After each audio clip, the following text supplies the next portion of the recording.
नमस्कार, educational news channel पर आपका स्वागत है।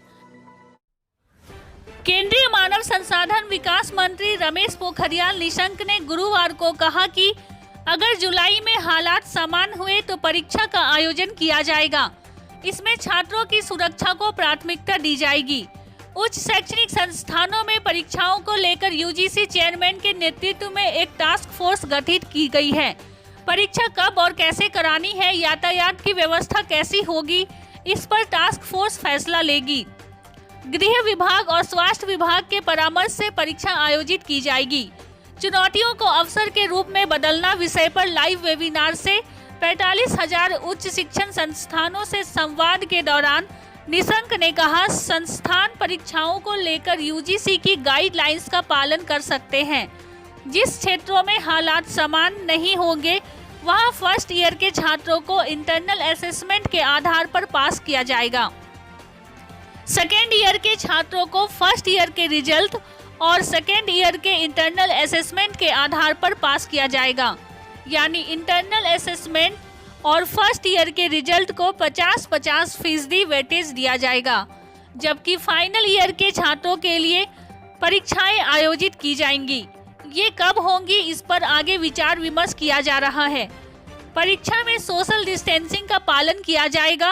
उन्होंने बताया कि अगर किसी को कोई शिकायत हो तो वह यूजीसी के शिकायत प्रकोष्ठ में संपर्क करे और स्थिति ना सुलझने पर मंत्रालय से संपर्क करे। निशंक ने कहा है कि कोरोना महामारी के कारण लॉकडाउन के दौरान देश के दूर दराज इलाकों में रहने वाले छात्रों को ऑनलाइन शिक्षा में कोई दिक्कत नहीं होगी, क्योंकि उन्होंने टेलीविजन और रेडियो के माध्यम से भी पढ़ाई की सुविधा दी जाएगी। उन्होंने कहा कि हमने ऑनलाइन शिक्षा को काफी मजबूत बनाया है और स्वयं प्रभा चैनल दुनिया का सबसे बड़ा शिक्षा प्लेटफॉर्म बन गया है। दीक्षा और ई पाठशाला जैसे प्लेटफॉर्म ही है, लेकिन इसके बाद भी दूर दराज इलाकों में रहने वाले छात्रों को नेट की समस्या है और मोबाइल नेटवर्क की समस्या है। तो हमने दूरदर्शन से लेकर टाटा स्काई डिश टीवी और रिलायंस टीवी के जरिए उन छात्रों की पढ़ाई की व्यवस्था कर रहे हैं और रेडियो के माध्यम से भी उन्हें शिक्षा प्रदान करेंगे। अंतिम छोर पर रहने वाला कोई भी छात्र पढ़ाई से वंचित नहीं रहेगा। केंद्रीय मानव संसाधन विकास मंत्री रमेश पोखरियाल निशंक ने गुरुवार को वेबिनार कार्यक्रम के जरिए देश के 45,000 उच्च शिक्षण संस्थानों से संवाद किया। इस दौरान उन्होंने जानकारी दी कि देश में विभिन्न शैक्षणिक संस्थानों में लगभग 42,000 पदों को भरने की प्रक्रिया शुरू हो गई है और जल्द ही इन पदों पर योग्य उम्मीदवारों की भर्ती की जाएगी। उन्होंने कहा कि केंद्र और राज्यों में रिक्त पदों को भरने की कोशिश की जा रही है। इसके लिए केंद्रों से 12,000 और राज्यों से 30,000 विज्ञापनों के माध्यम से भर्ती प्रक्रिया चल रही है।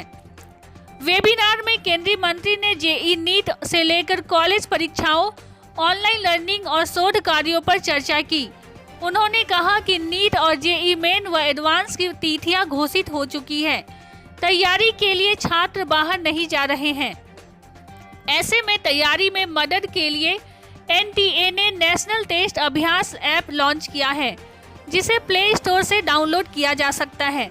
4 दिन में ही 4.60 लाख विद्यार्थियों ने इस ऐप को डाउनलोड कर लिया है और मॉक टेस्ट भी दे चुके हैं। आगे के लिए यूजीसी रोड मैप तैयार करेगा।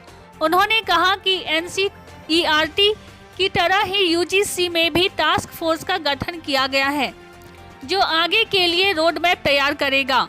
अगर हालात सामान्य हुए तो जुलाई में परीक्षाएं आयोजित की जाएंगी। किस तरह होंगी, इस पर टास्क फोर्स अध्ययन कर रिपोर्ट दे रही है।